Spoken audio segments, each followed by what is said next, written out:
Bismillahirrahmanirrahim.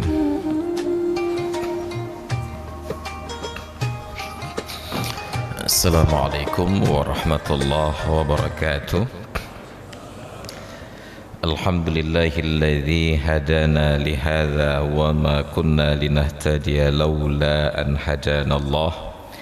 Asyhadu an la ilaha illallah wahdahu la syarika lah. Wa asyhadu anna sayyidana wa nabiyyana Muhammadan abduhu wa rasuluhu la nabiyya ba'dah. Wa qala Allah ta'ala fil Qur'anil 'azim wa minal laili fatahajjad bihi nafilatan lak 'asa ay yab'atsaka rabbuka maqaman mahmuda.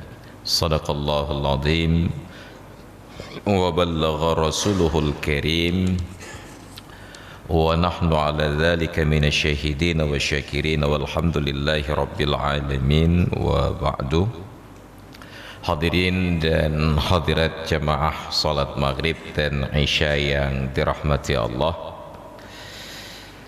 pertemuan yang lalu kita sudah masuk dalam pembahasan tentang salat sunat witir, bahwa salat sunat witir itu kedudukannya sunat muakkad dan merupakan salat sunat yang paling tinggi derajat dibandingkan segala bentuk salat sunat yang lain.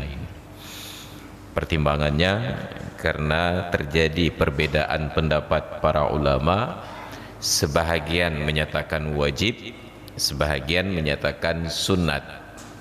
Di antara ulama yang berpendapat wajib adalah Imam Abu Hanifah An-Nu'man bin Thabit, berdasarkan hadis Nabi, al-witru haqqun ala kulli muslimin. Witir adalah hak yang wajib bagi Allah atas setiap orang-orang yang Islam. Sedangkan jumhur ulama berpendapat wajib di dalam hadis tersebut tidak diartikan secara harfiah berpahala bila dikerjakan, berdosa bila ditinggalkan. Tetapi wajib di dalam hadis tersebut maknanya adalah sunnat muakkad. Kenapa? Karena ada as-sarif, ada yang memalingkan arti dari wajib sebagaimana sepatutnya kepada sunnat muakkad. Dalam riwayat A'rabi yang datang bertemu Nabi menanyakan tentang Islam, di antara petunjuk Rasulullah, beliau menyatakan, engkau kerjakan salat sehari semalam 5 waktu, tidak lebih. Kemudian di dalam hadis Mu'az bin Jabal ketika akan ditugaskan ke Yaman, Nabi mengarahkan, fa inhum ata'uka lidzalik fa'alimhum annallaha aftarada alaihim 5 salawatin fil yaumi wal lailati. Apabila mereka telah patuh kepadamu untuk mengucapkan syahadat, ajarkan kepada mereka bahwa Allah memfardukan salat ke atas mereka 5 waktu dalam sehari semalam. Jadi tentu saja tidak termasuk salat witir. Yang ketiga, alasan logisnya, di dalam Al-Quran akhir surat juz yang pertama, wa hafidhu ala salawati was salatil wusta wa qumu lillahi qanitin. Jagalah salat 5 waktu dan juga salat wusta. Jadi kalau salat witir menjadi wajib, sungguh salat fardu itu tidak mempunyai wustanya, karena wusta itu di tengah-tengah. Di tengah-tengah hanya bisa terjadi apabila genap di kanan dan genap di kiri. Dari 5, maka ketika disusun ada yang di tengah. Kalau bertambah dengan salat witir menjadi 6, maka tidak ada wusta. 1, 2, 3, 3 dekat ke arah 1, 5, 4, 5, 6, 4 dekat ke arah 6. Tapi ketika urutannya 1, 2, 3, 4, 5, maka 3 yang di tengah itu benar-benar di tengah. Ada 2 di sebelah kanan, ada 2 angka lagi di sebelah kirinya. Itu alasan para ulama untuk memalingkan dari makna wajib kepada sunat muakkad. Dan itu sekaligus penegasan bagi kita bahwa tidak bisa ayat Al-Quran dan hadis Nabi dipahami hanya dengan terjemahan untuk mengekstraksi hukum. Kenapa? Karena ada kata-kata yang sudah sangat jelas arti, ternyata bukan itu maksudnya. Makanya para ulama pun ketika akan mengkaji hukum jual beli halal atau tidak, mereka tidak merasa cukup dengan ayat Al-Quran wa ahallallahu al-bay'a wa harramar riba. Allah telah halalkan al-bay'a dan Allah telah haramkan riba. Al-bay'a itu artinya jual beli, tetapi ternyata para ulama perlu mengadakan ijma', konsensus. Apakah al-bay'a di dalam ayat tersebut merujuk kepada praktek jual beli yang kita lakukan, ataukah al-bay'a di dalam ayat tersebut merujuk pada perkara yang lain?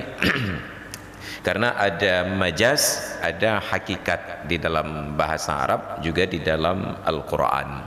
Jadi tidak bisa sembarangan begitu dinyatakan wajib langsung diponis wajib. Inilah perlu ada ilmu untuk bisa menjadi seorang mujtahid, perlu ilmu untuk bisa menjadi seorang alim. Sedangkan kita sekarang baru sekedar punya kemampuan membaca kitab yang ditulis oleh orang alim, bukan menjadi orang alim. Jadi jangan dianggap bahwa yang duduk-duduk di depan seperti saya ini kamu alim tak kan? Yang kita hanya mampu untuk menerjemahkan tulisan dari orang alim. Itu pun masih banyak salahnya. Apalagi bila langsung untuk memproduksi hukum. Makanya tidak aneh apabila akhir-akhir ini banyak pendapat-pendapat di media sosial itu yang berantakan, beradu antara kiri dan kanan. Kenapa? Karena tidak semua orang bisa duduk di dalam majelis fatwa. Jadi ada syarat-syarat khusus untuk menjadi seorang mufti. Dia harus paham antara nasikh dan mansukh, mana ayat dan hukum yang masih berlaku, mana ayat dan hukum yang sudah tidak berlaku. Belum lagi nanti juga harus menguasai keadaan di sekitar, tradisi dan budaya yang berlaku. Dan kenapa? Karena kaidah usul fiqh menetapkan ketika sudah tidak ada referensi di dalam ayat dan hadis, maka rujukannya adalah tradisi.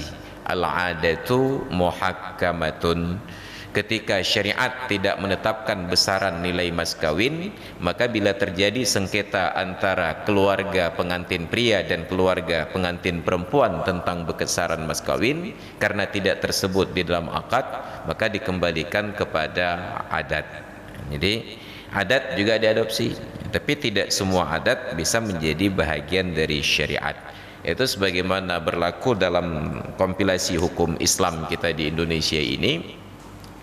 Kita berpindah dari warisan istri punya harta dan suami punya harta kepada hukum warisan adat yang suami istri berbagi harta, disebut gono gini. Gono harta suami, gini harta istri. Karena memang di dalam bahasa Indonesia ada O ada I, kartono laki-laki, kartini perempuan. Itu dasarnya. Maka ada gono gini.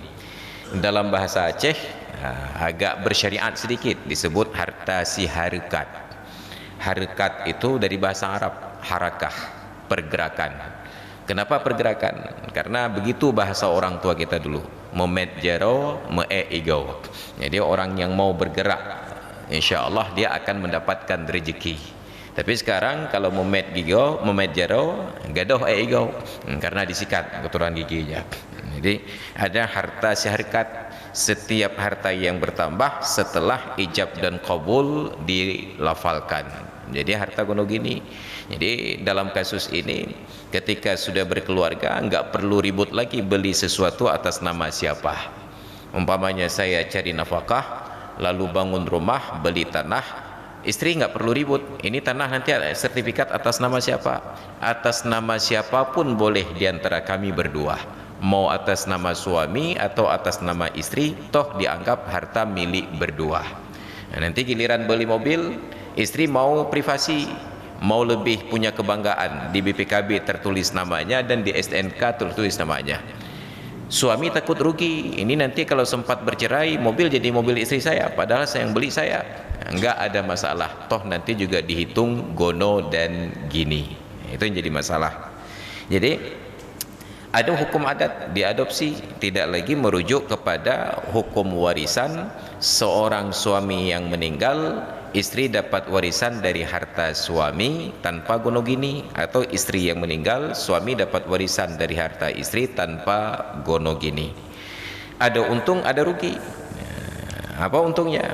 Dalam kasus sekarang banyak laki-laki yang diuntungkan, sebab kita yang laki-laki sudah mulai sulit untuk mengakses lapangan kerja karena lebih banyak para wanita yang diterima untuk berusaha.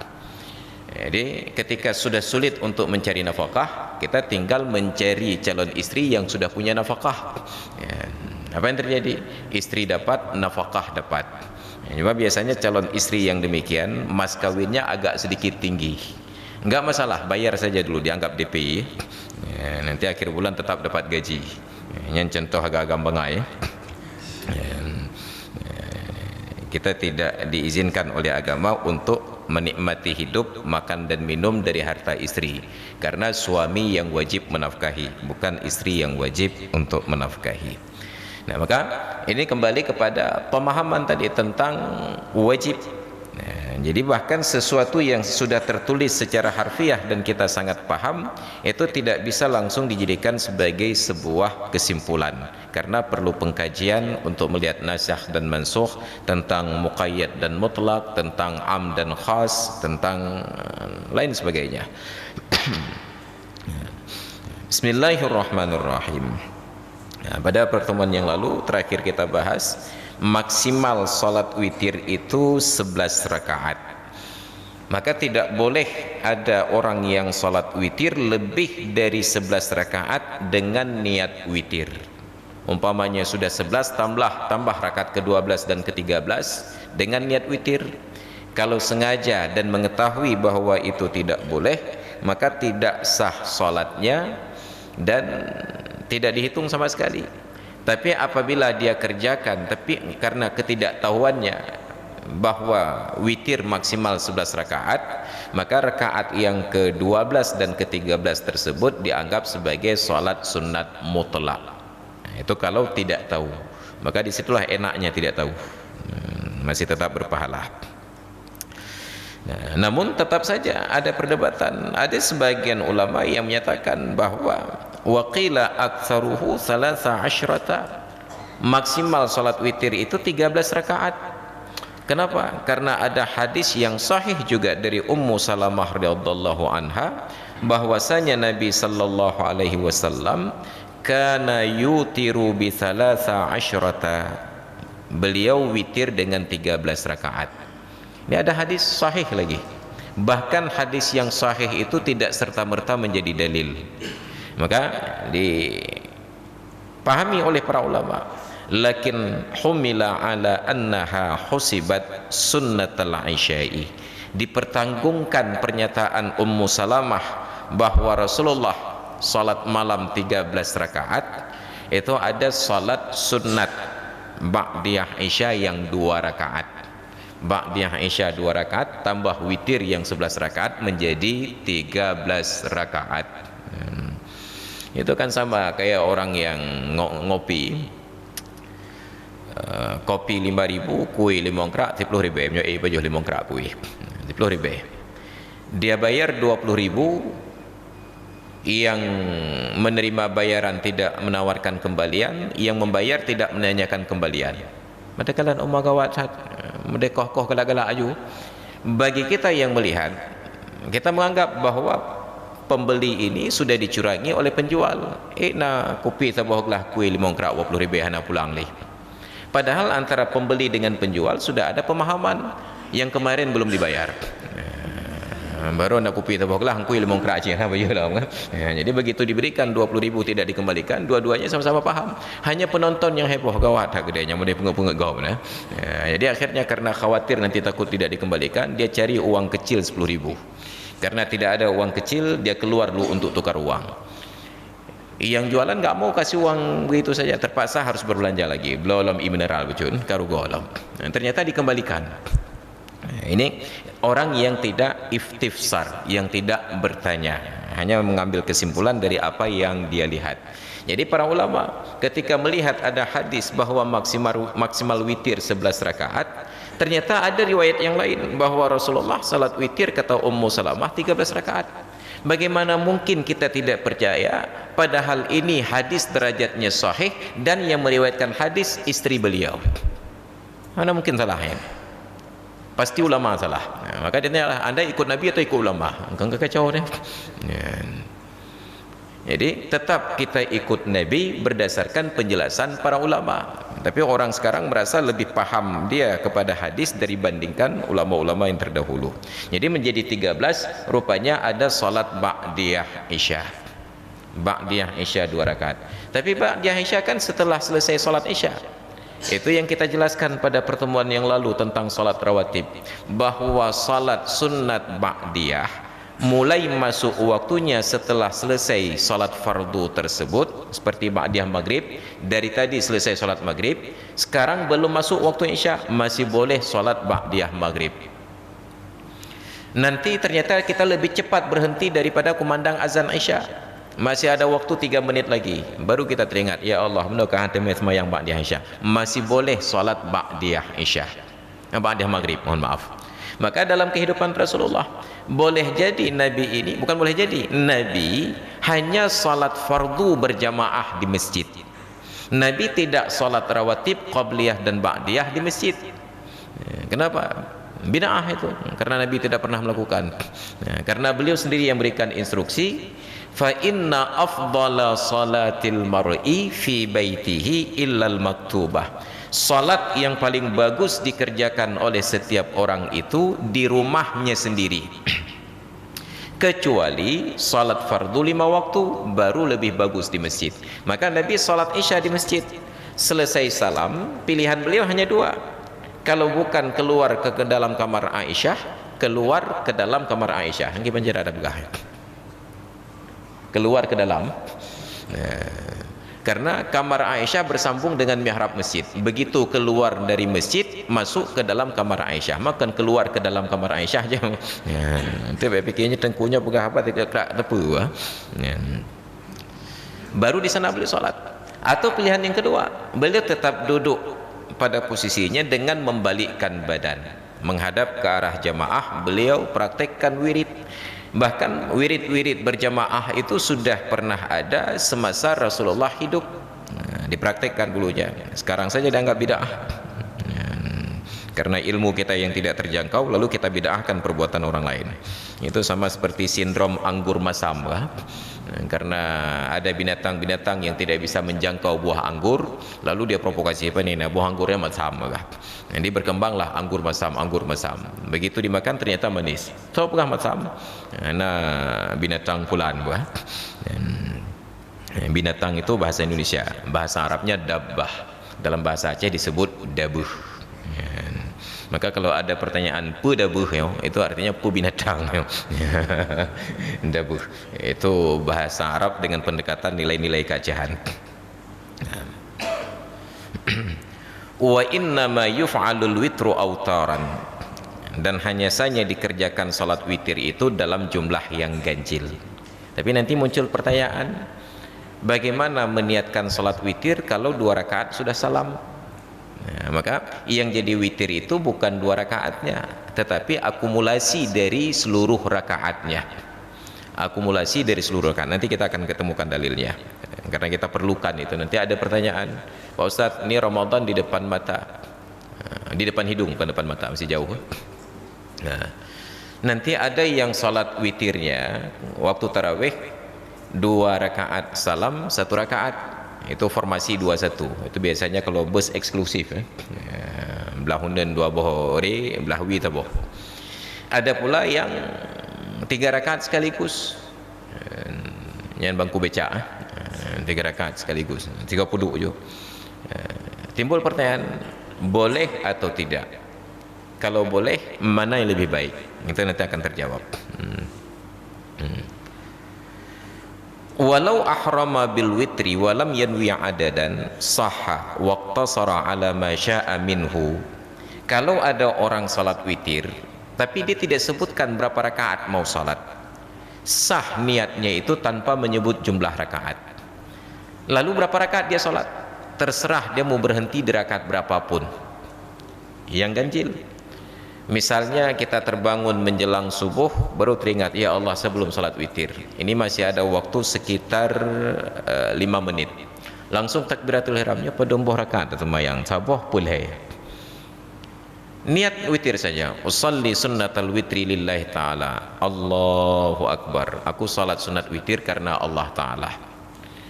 Dia coba rasakan 1 rakaat, oh masih lama, oh, kalau begitu 3 rakaat. Dia berhenti 3 rakaat. Ternyata sampai rakaat ketiga baru sujud yang kedua, masih terasa lama, tambah lagi 2 rakaat menjadi 5 dan seterusnya. Falahu al-iqtisaru ala ma syaa, boleh dia memilih rakaat berapapun yang dia mau selama jumlahnya tetap witir. Tapi kalau sudah diniatkan rakaat tertentu, tidak boleh lebih. Maka nanti ada orang datang sholat tarawih ke sebuah masjid yang baru dia kunjungi, tidak ada penjelasan dari imam dan pengurus bahwa tarawih di masjid kami salat witir dengan 2 kali salam, ataupun salat witir 3 rakaat sekali salam. Enggak ada penjelasan. Dia menebak-nebak, nyopadum rakaat 2 leh. Boleh dia niatkan 2 saja dulu, usalli sunnatal witri rakaataini ma'muman lillahi ta'ala. Ternyata imamnya bangkit untuk rakaat ketiga, dia lanjutkan tasyahud, salawat, salam, bangun lagi ikut imam yang sama, niat 1 rakaat lagi. Atau boleh pula diniatkan 3 rakaat, usalli sunnatal witri 3 rakaatin ma'muman lillahi ta'ala, aku niat salat witir 3 rakaat ikut imam karena Allah Ta'ala. Ternyata di rakaat yang kedua imam duduk tasyahud, wajib ikut duduk tasyahud. Imam salam, dia lanjut 1 rakaat lagi witir, selesaikan rakaatnya. Itu kalau sudah terlanjur salah niat. Cuma pertanyaannya, berani nggak tampil beda? Higap ke bedah bedu minta duduk tasyahud terawa, macam keung dah tunggu ya. Jadi karena ketidaknyamanan merasa tampil beda sendiri, akhirnya terpaksa berdirilah untuk rakaat yang ketiga, padahal niatnya 2, batal solat. Tetap duduk selesaikan tasyahud, salam, bangkit lagi. Tapi pertanyaannya, boleh nggak ikut imam yang sama? Boleh. Takbiratul ihram ikut imam yang sama lagi untuk 1 rakaat yang terakhir. Berbeda dengan yang niatnya 3 rakaat sebagai makmum, ternyata imamnya 2 rakaat salam lanjut rakaat ketiga. Karena imam duduk tasyahud, dia wajib ikut. Innama ju'ilal imamu liyutamma, hanya saja dijadikan imam untuk diikuti. Ketika imam salam, dia bangkit rakaat ketiga, imamnya pun bangkit untuk 1 rakaat lagi, takbiratul ihram dari awal lagi. Pertanyaannya, boleh nggak makmum ini ikut imam yang sama lagi di tengah-tengah sholatnya? Boleh, tetapi lebih baik tidak, karena prinsip dasarnya dalam sholat berjamaah makruh ikut imam di tengah-tengah sholat makmum, bukan di tengah-tengah sholat imam. Makruh ikut imam di tengah-tengah sholat. Atau contoh yang paling sering terjadi, ketika sedang berjamaah ada 2 atau 3 orang masbuk bersamaan, ikut imam. Begitu imam salam, yang masbuk-masbuk ini melanjutkan rakaat. Biasanya ada beberapa orang yang mundur ke belakang, mendaulat salah seorang di antara masbuk menjadi imam. Kalau tidak ada yang mundur, biasanya tetap ada 1 orang yang nekat maju ke depan mengimam-imamkan diri. Pilih hak ya, nyawanya cahana atau turut baku maju ke ya, maju dia sendiri. Biasanya kita yang mundur mendaulat beliau jadi imam. Boleh enggak? Boleh, tetapi lebih baik tidak dilakukan. Selesaikan saja sholat masing-masing. Kenapa? Karena makruh mengikut imam di tengah-tengah sholatnya. Tapi kalau mengikut imam di tengah-tengah sholat imam, memang sunatnya demikian. Imam sedang sholat, sudah rakaat kedua, kita ikut imam, silahkan. Yang jangan kita sudah rakaat kedua, datang imam, kita ikut. Itu yang makruh. Ya, makanya orang yang sedang sholat isya sendiri, dia pikir nggak ada jamaah, dia sholat isya. Sudah 2 rakaat, ketika di rakaat kedua, tiba-tiba datang 2 atau 3 orang rombongan melaksanakan sholat berjamaah. Kebetulan karena imam, dia alihkan niat sholat sendiri menjadi niat berjamaah. Sah sholat, tetapi hukumnya makruh. Anjurannya dalam kondisi tersebut, kalau masih di rakaat yang kedua, ubah niat dari sholat fardu isya menjadi sholat sunnat. Duduk tasyahud awal, salam, selesai sholat. Mulai dari awal ikut imam tersebut. Usalli fardal isya'i 4 raka'atin ma'muman lillahi ta'ala. Ya. Ini tentang witir. Maka kalau nanti bulan Ramadan ketemu kasus demikian, kita sangat pede. Usalli sunnatat tarawih, usalli sunnatal witri 3 raka'atin. Ternyata imamnya salam pada 2 rakaat. Tetap lanjut rakaat ketiga, bangkit setelah salam imam. Kita niatnya 2 rakaat, ternyata imamnya 3, tetap duduk tasyahud, salam. Nanti bangkit lagi, ikut lagi imam yang sama 1 rakaat lagi. Itu peraturan di dalam salat berjamaah.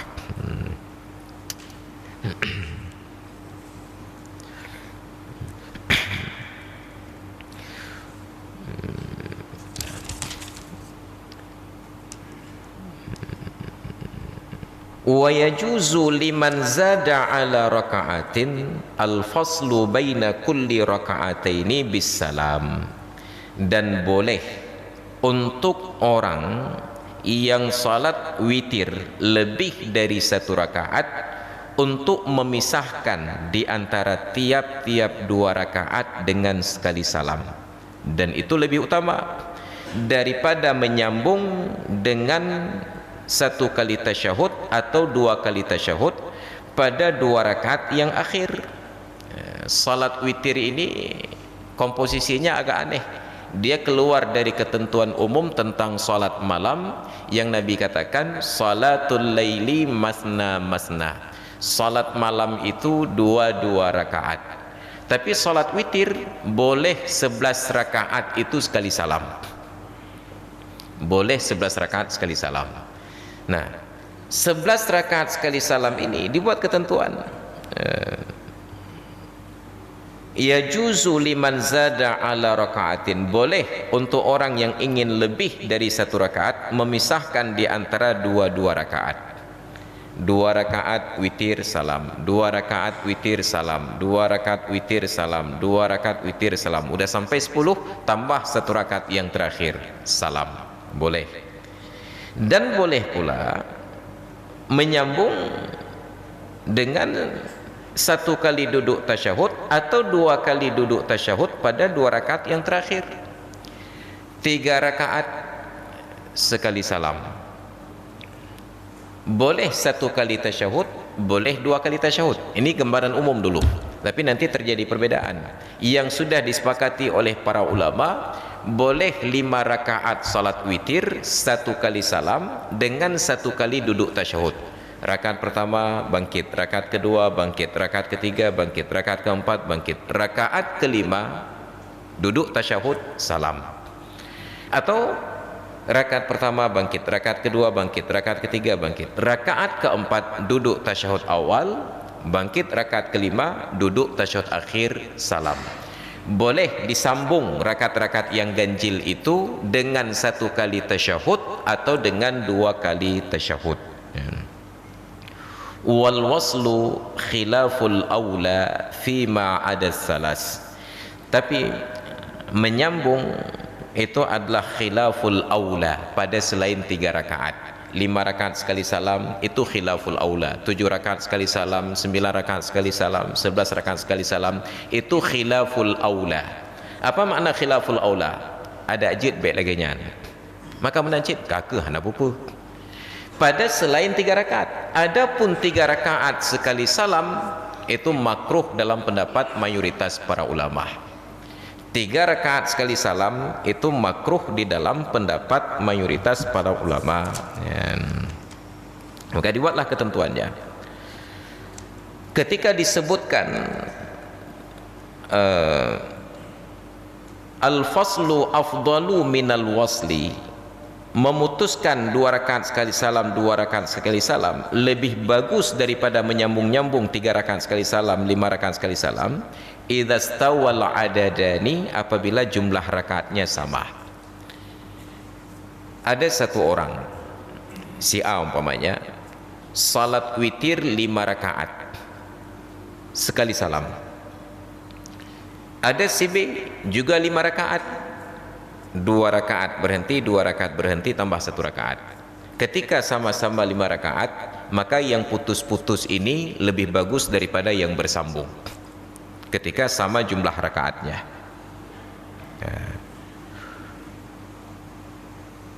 Wa waslan afdalu, maka apabila sama. Adapun apabila tidak sama, wa illa, maka bila tidak sama jumlah rakaat, tentu saja 11 rakaat yang bersambung lebih utama daripada 3 rakaat yang putus. Tadi ketentuannya 2 rakaat salam, 2 rakaat salam tambah 1 rakaat salam lebih bagus daripada 5 rakaat sekali salam. Nah sekarang pertanyaannya, ada orang yang salat putus-putus 5 rakaat 3 kali salam, ada orang yang salatnya bersambung 11 rakaat sekali salam. Nyata lebih hebat yang 5 dengan yang sebelah. Tetap yang 11 rakaat sekali salam lebih baik daripada yang 5 rakaat 2 2 1. Jadi perbandingan itu harus apple to apple. Yang 5 rakaat berbanding dengan 5 rakaat. Jadi tidak boleh yang 5 rakaat dibanding dengan yang 7, yang 9 dengan yang 11. Enggak cocok. Itu dasarnya. Bahkan kadang-kadang menyambung itu lebih utama daripada diputus-putus, kadang-kadang walaupun sama jumlah rakaat. Kapan? Idza lam yasa'il waqtu illa salasan mausulah. Tidak mungkin lagi dikerjakan 3 rakaat kecuali sekali salam. Bangun tidur telat menjelang datang waktu subuh, belum salat witir. Dia biasa witir 3 rakaat, 2 kali salam, 2 1. Tapi malam ini ketika dia kalkulasinya sanghi leher minit tu kai bang subuh. Kalau saya pisahkan 2 kali salam, tentu bertambah 2 kali tasyahud dan itu azan subuh nanti. Maka sungguh lanjut 3 rakaat sekali salam, sekali duduk tasyahud lebih baik daripada 3 rakaat 2 kali salam. Makanya hukum di dalam agama tidak ada yang mutlak. Dia berubah sesuai dengan tuntutan situasi dan kondisi. Nah, itu dasarnya. Wa innama kanal faslu afdal. Nah, pertanyaan umumnya, kenapa 2 1 lebih utama daripada 3 rakaat sekaligus? Lianna ahadisahu aktsaru, karena hadis yang menyebutkan salat witir putus-putus lebih banyak daripada hadis yang menyebutkan salat witir 1 kali salam sekaligus. Riwayat hadis tentang salat witir Nabi putus-putus 2 rakaat 2 rakaat 2 rakaat tambah 1 lebih banyak daripada sekali takbiratul ihram berakhir dengan salam, berapapun jumlah rakaatnya.